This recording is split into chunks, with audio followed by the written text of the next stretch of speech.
Hello, welcome into 10-Minute Sentence Clinics. My name is Erica from the Teacher Next Door team. If you are new here, I am the Director of Business and Strategy for the Teacher Next Door team, but I am not the Teacher Next Door. That would be Jen Larson. She is our CEO.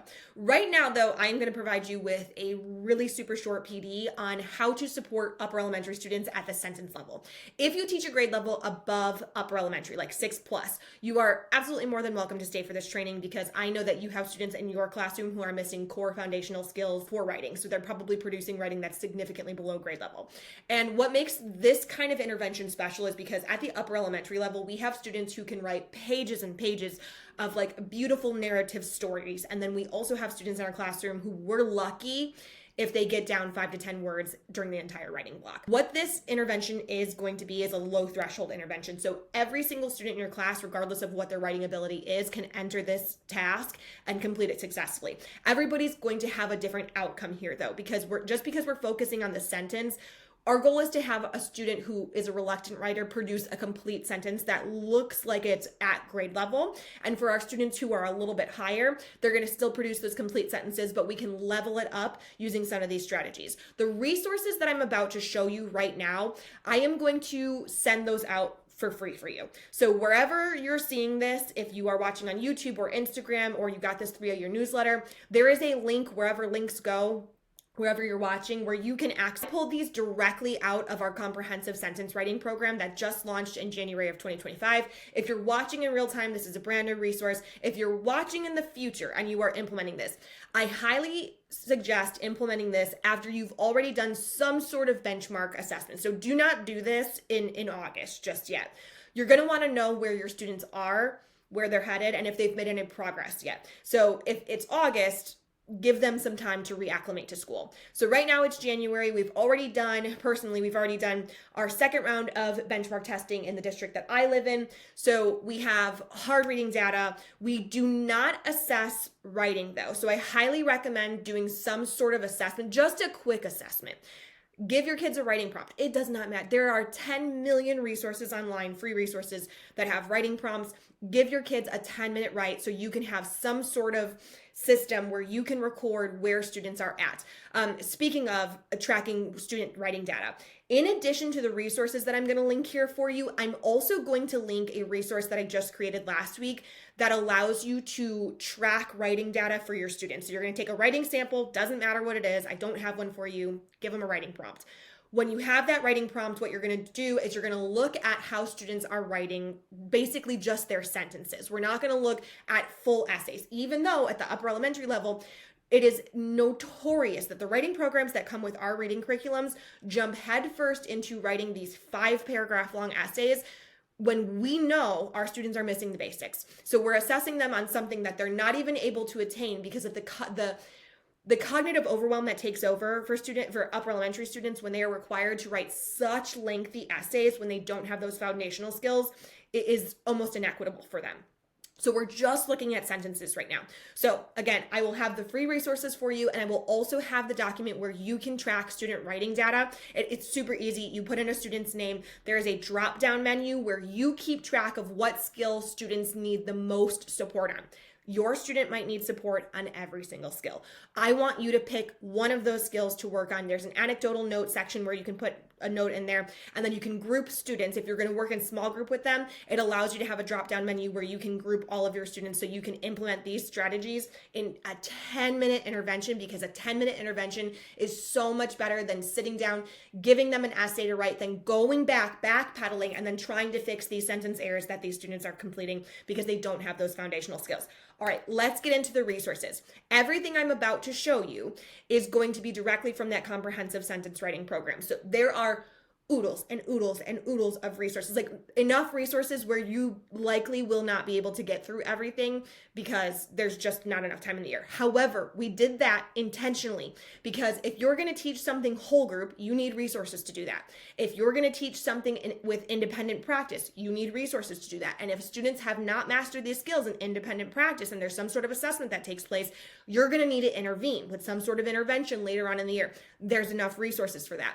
If you purchase this comprehensive sentence writing program and you feel overwhelmed, remind yourself, this is not meant to be taught from beginning to end. These are resources at my disposal so I can assess my students and see what they need, and I have access to them. Because when was the last time a writing program that has come from a big box writing curriculum, I won't mention any names, when was the last time that they provided you with the resources that you needed to support students at the sentence level when you're teaching upper elementary? They don't. They provide them for primary, but just because students didn't master those skills in primary, they're not giving you the resources that you need. So everything in here in the comprehensive sentence writing program, I'm going to show you that in just a second here.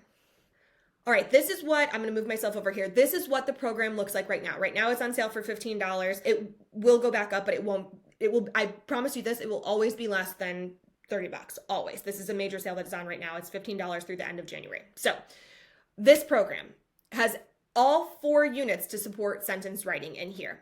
Anything and everything you see in this unit, you are more than welcome to recreate for your classroom to meet your own needs. So I know there are very few curriculum companies who are willing to say that.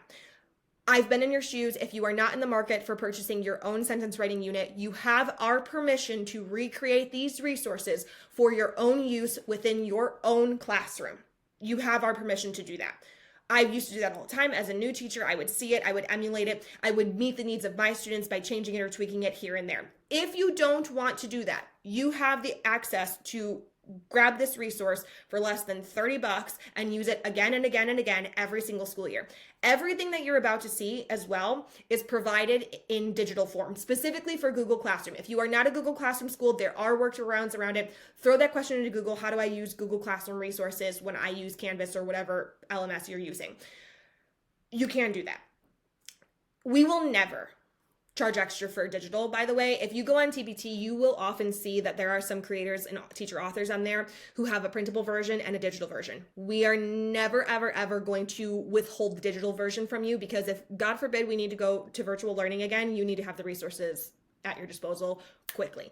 All right, there are 4 units in here. There is a sentence structure unit, a complete sentences unit, combining sentences, and expanding sentences. With our 10-minute sentence clinic that we're going to talk about right now, because we are already in January, if you're watching this live, we've already done second round of benchmark testing. We likely have already touched on sentence structure and hopefully complete sentences. However, if you have students who need extreme writing intervention at the 3rd grade, 4th grade, 5th grade, 6th grade plus level, you're going to want to start with these 2 units right here. You can see they're all listed right here.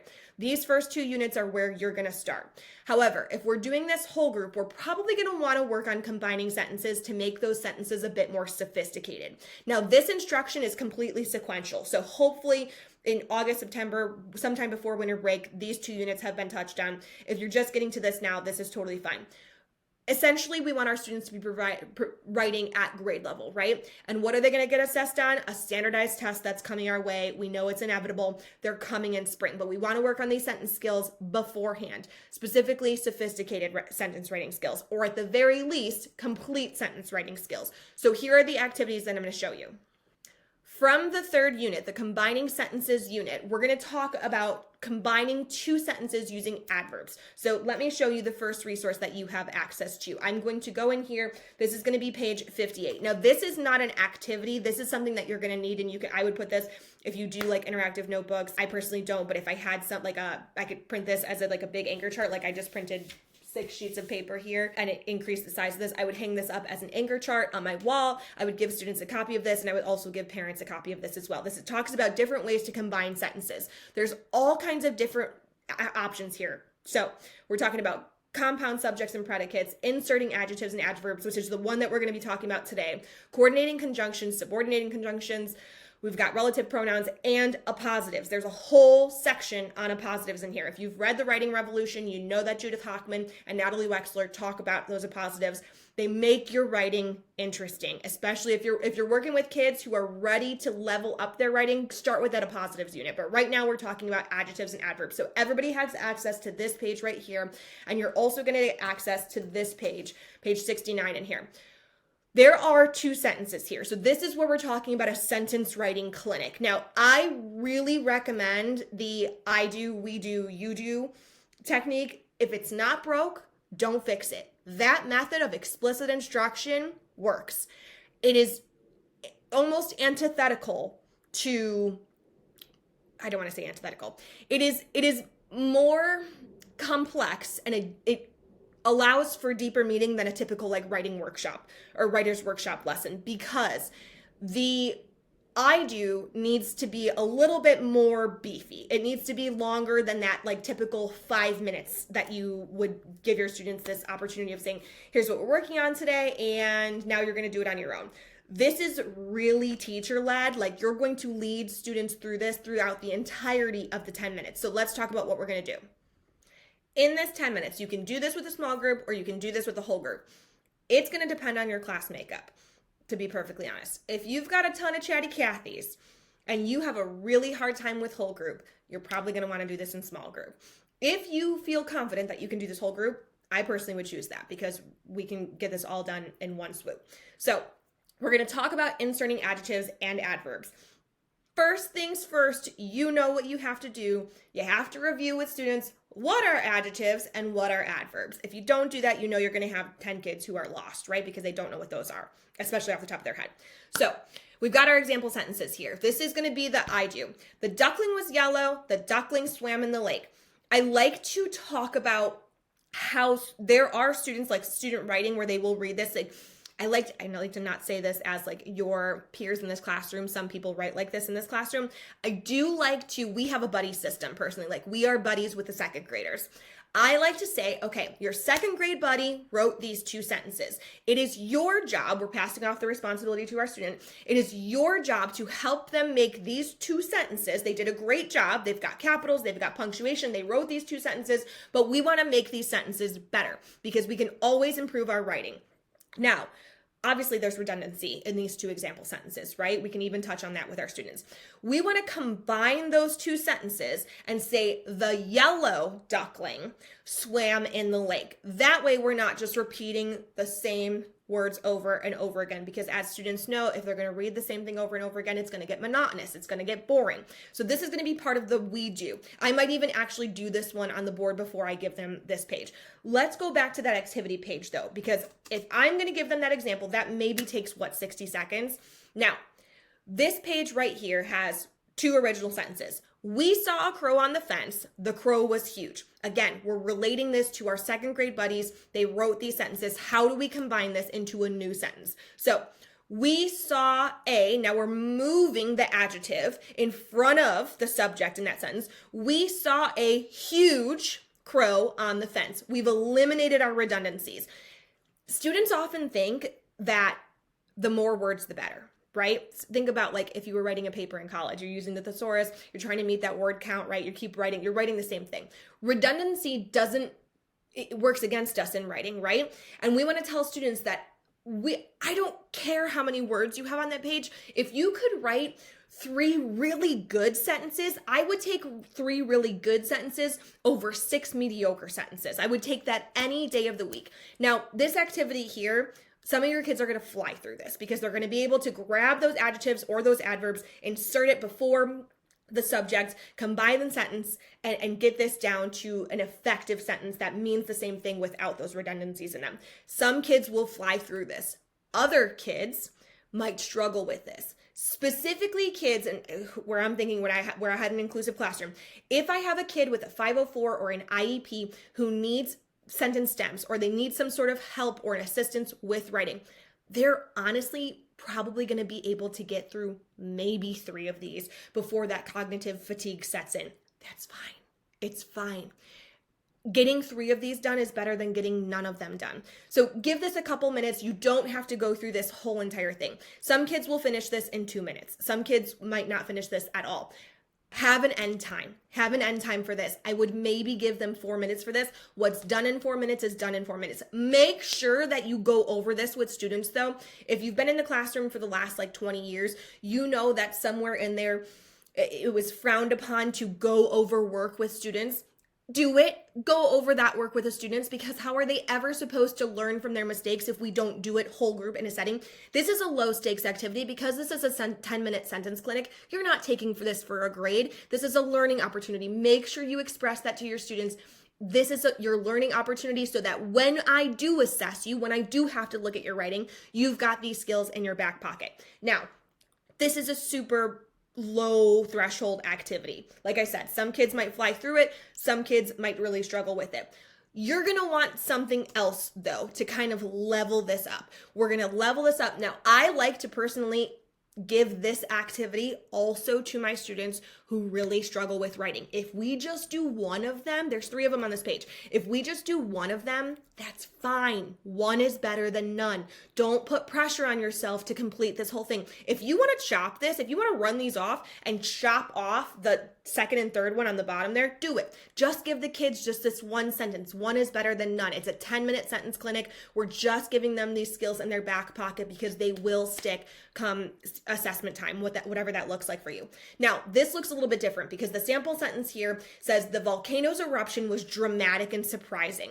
Now, they are emulating with this activity. They're just emulating what good sentences look like. This is what writing curriculums lack. They do not ever provide students with enough examples of what writing should look like and then give them the opportunity to emulate that. But as you know, your avid readers are likely your best writers because they're exposed to that writing and they're emulating it themselves.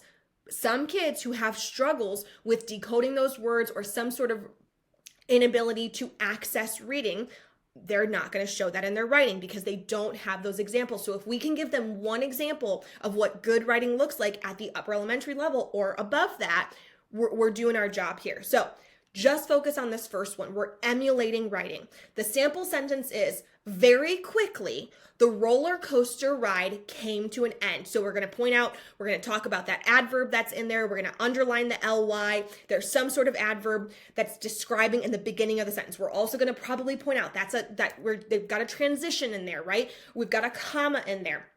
Very quickly, the roller coaster ride came to an end. Let's emulate a new sentence together. So we can say something like, and then you fill in the blank, right? So I'm going to give you a second, come up with a sentence in your mind here.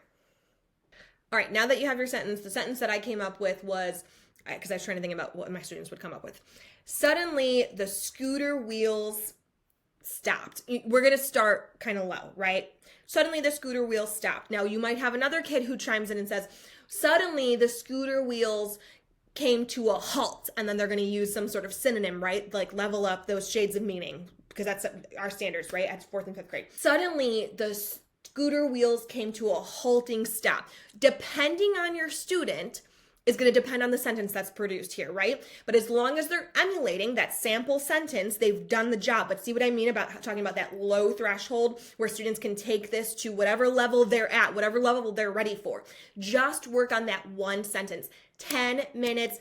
I would add this to my newsletter. Hey, parents, guardians, grown-ups, whoever you may be, whoever's reading this, whoever reads my newsletters, we are going to be working on a 10-minute sentence clinic. The goal of this clinic is that I want your students' sentences to look like they are at or above grade level. We're going to start assessing writing sometime soon. We're going to work on an essay project pretty soon. We want to make those sentences as strong as possible. Here's what you can do at home. If you're reading a book together, look at a good sentence. Talk about how they could recreate that sentence, even if it's just verbally. They don't need to put that pen to the paper because this also causes cognitive fatigue. We know that. So if you need to start verbally, especially with students who have accommodations, start verbally. If you need to scribe for them, scribe for them, depending on what's in their 504 or their IEP. If you've got students who are ready and they can write on their own, start writing those. You can just do it on an index card or quickly in the car. Whatever parents or students or aides or teachers can do to help students emulate good sentences, that stuff is going to wind up in their writing. So quick 10 minutes, you have access to all 3 of the pages that I just showed you. Again, this is from the Combining Sentences unit. Let me show you what that looks like again. That's from here. It's from the Comprehensive Sentence Writing Program. This is the full program with all 4 units. The ones that we just went through came specifically from this Combining Sentences unit right here. Now, I showed you that there were all kinds of different ways to combine sentences. That was just one quick activity working on one specific way to combine sentences. Like I said, there are oodles and oodles and oodles more examples in there, more resources that you can probably get through. You can level it up for your students who need enrichment for this expanding sentences, really working on a positives. and leveling up those sentences. If you work at the upper elementary level or like 6+, you're going to probably want to work on that. And if you have students who need significant intervention at the sentence level, you're going to start here with sentence building. We're talking about subjects and predicates. We're talking about complete sentences. What are run-ons? What are fragments? How do we avoid those in our writing? Making sure that we can identify those and work on those. There's a lot of activities that I would say are hands-on in here, where there's cut and paste and sort, where it's more than just your typical diagramming a sentence. We're not doing that. We're actually doing activities that explicitly teach these skills so that eventually when we get to paragraph writing, when we get to essay writing, students can do this within their own writing. If you have any questions, you can always contact me at contact@the-teacher-next-door.com. That's my personal email. I'm happy to answer you. You can leave a comment on whatever platform you're watching this training on. Please let me know if you are willing to use this in your classroom or if you feel like it would be helpful. Again, you can find the links to everything, especially that data tracking sheet and the 3 resources that I showed you during this training. Implement it, come back here, let me know how it goes. And like I said, you can always find us on TBT. We are the Teacher Next Door. Look for our logo here, and then you're going to look for the comprehensive sentence writing program that launched in January of 2025. All right, let me know if you have any questions. Have a good day. Take care.